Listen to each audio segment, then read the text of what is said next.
Bonjour et bienvenue dans 3 minutes de science. Aujourd'hui, les sons et leurs fréquences. Alors un petit rappel, qu'est-ce que c'est qu'un son?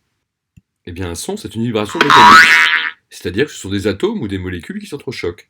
Et cette vibration mécanique va faire vibrer d'autres molécules par contact qui vont aller faire vibrer le tympan de notre oreille.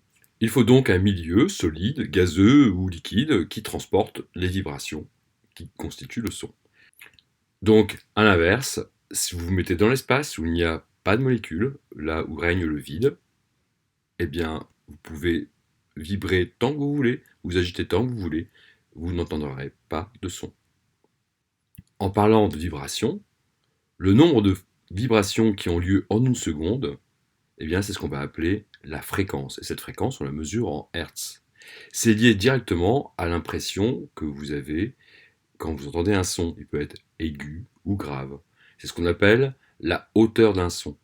Elle est reliée donc à la fréquence. Si les vibrations sont très rapides, eh bien, on a un son aigu. Et si les vibrations sont lentes, on a un son grave. Toutes les fréquences ne sont pas audibles. Si je diminue la fréquence, mal aux oreilles, eh bien, on passe de sons aigus à des sons graves. Cette plage de fréquences qu'on vient d'entendre, qui peut nous faire mal aux oreilles, ou qui maintenant deviennent inaudibles, s'appelle le spectre audible. Cela correspond en fait à tous les sons que vous connaissez. Entre 20 Hz et 200 Hz, on a des sons graves. Entre 200 et 2000, on va considérer que ce sont des sons médiums. Et entre 2000 et 20 000 Hz, on a des sons aigus. De grave à aigu, les vibrations sont de plus en plus rapides. C'est ce qu'on appelle le spectre sonore audible, ce que notre oreille humaine peut entendre.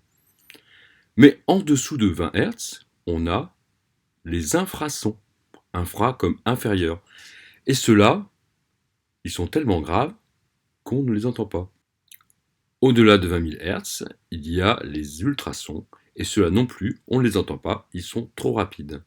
Donc notre oreille, elle n'arrive pas à détecter les pas des éléphants ou les cris des chauves-souris.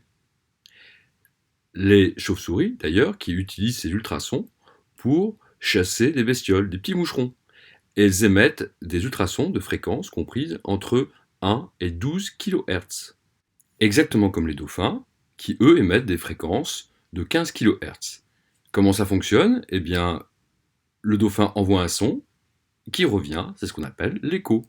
Vous avez l'habitude de l'écho? Quand vous parlez, quand vous criez face à un bâtiment ou face à une montagne, eh bien, on a copié ça pour faire des échographies. On entend bien le mot écho.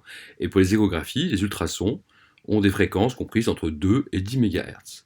Comment fonctionne une échographie? Eh bien, on envoie des ultrasons avec un émetteur. L'émetteur est posé sur le ventre de la maman. Et on balaye un faisceau d'ultrasons qui, par mesure de l'écho, mesure du temps mis par le son pour revenir, permet de calculer la position du fœtus. Voilà, ça sera l'objet d'une autre vidéo un peu plus tard, mais en attendant, je vous remercie d'avoir suivi et à bientôt. Au revoir.